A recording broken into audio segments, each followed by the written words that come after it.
Assalamualaikum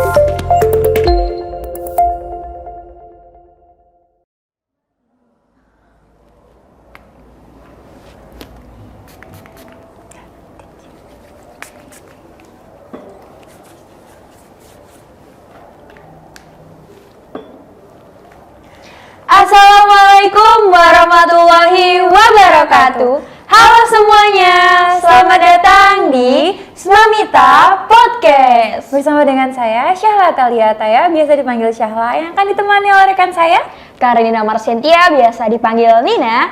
Kami dari SMA Muhammadiyah 1 Taman. Wih. Oh, Nina. Halo. Gimana nih kabarnya? Alhamdulillah baik. Gimana kalau kamu? Alhamdulillah baik juga. Udah lama ya kita nggak ngobrol-ngobrol. Iya benar, karena sistem hybrid atau kamu genap ya? Iya aku genap. Iya pantesan aku ganjil. Iya makanya kita nggak pernah ketemu. Jarang ngobrol-ngobrol. Karena sistem hybrid ini yang ada yang daring, ada yang luring. Nah betul. Nah alhamdulillahnya kita ditemuin di segmen kali ini. Betul banget. Kita mau ngobrolin apa nih Nina di segmen kali ini? Kita mau ngobrolin tentang disrupsi pendidikan di era new normal dong pastinya. Agak berat ya bahasannya kita kali ini. Iya dong, tapi agak berat ya justru harus kita bahas. Bener banget. Jangan disepelein. Iya, karena yang lagi kita alami saat ini. Iya, betul. Dan menurut kamu sendiri disrupsi itu apa sih Nin? Kalau menurut aku, disrupsi itu sendiri adalah masa di mana terjadi perubahan besar-besaran secara fundamental yang bisa mengubah suatu sistem dan tatanan ke hal-hal yang lebih baru lagi.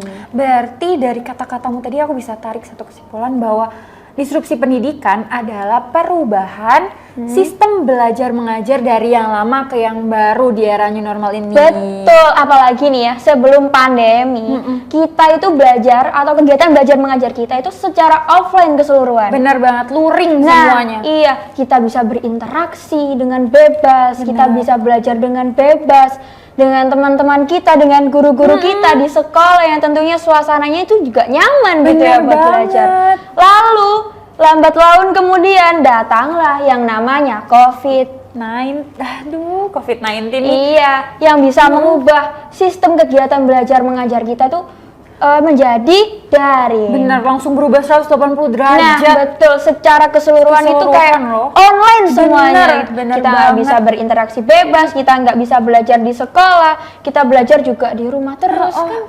Jadi kayak gimana ya pasti gitu. Ada jenuhnya, bosannya. Iya, betul. Nah, kalau sekarang nih, kita namanya sistem apa nih, Nin? Hybrid. Bener. Sistem hybrid tuh sistemnya ketika kita ada yang daring, ada yang luring. Nah, iya, betul.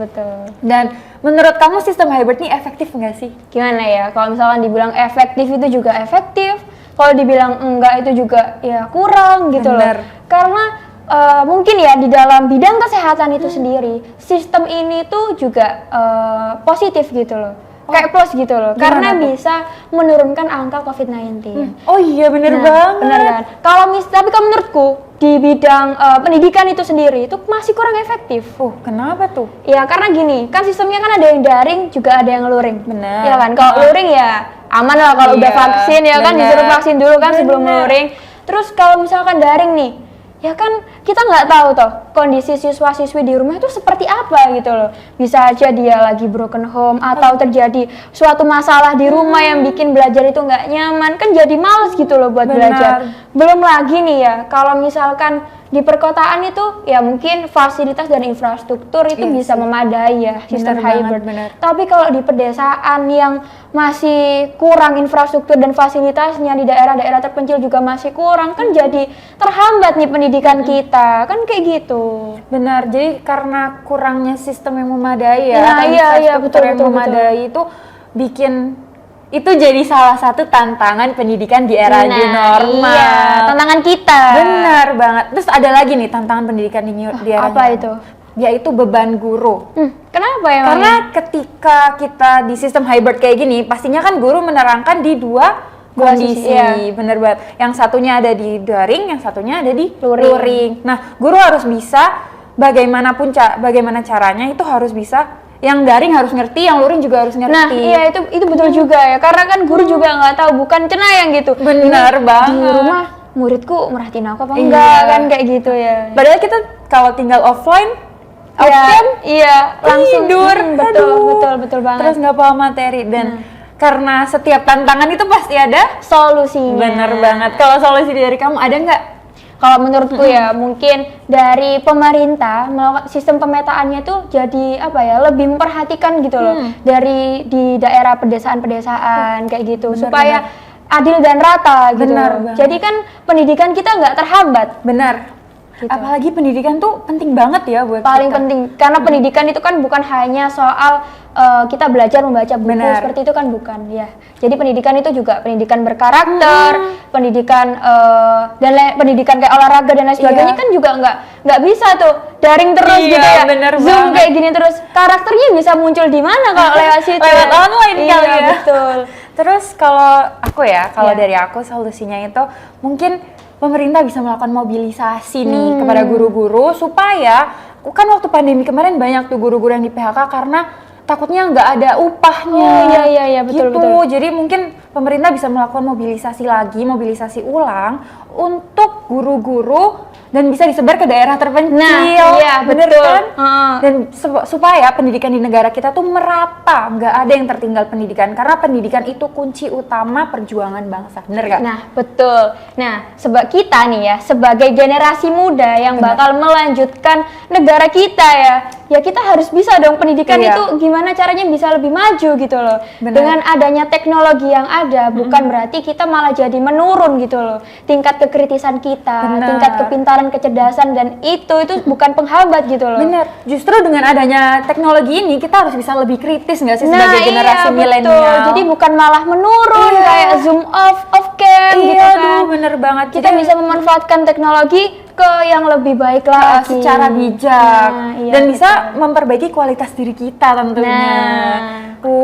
Kayaknya aku dapat menarik kesimpulan deh dari perbincangan dan pertukaran pikiran kita apa gimana tuh? Bahwa sistem hybrid ini pasti memiliki keunggulannya sendiri dan kelemahannya sendiri. Itu tergantung bagaimana kita menyikapi sistem hybrid ini, teman-teman. Dan tergantung perspektif kita sendiri itu seperti apa tentang hybrid system ini seperti apa sih? Kalau misalkan emang mendesaknya daring ya kita harus mengoptimalkan perilaku kita waktu daring kayak gitu. Bener banget sih apa yang dikatain Nina. Dan kayaknya kita udah berbincang cukup lama untuk segmen kali ini ya. Iya betul.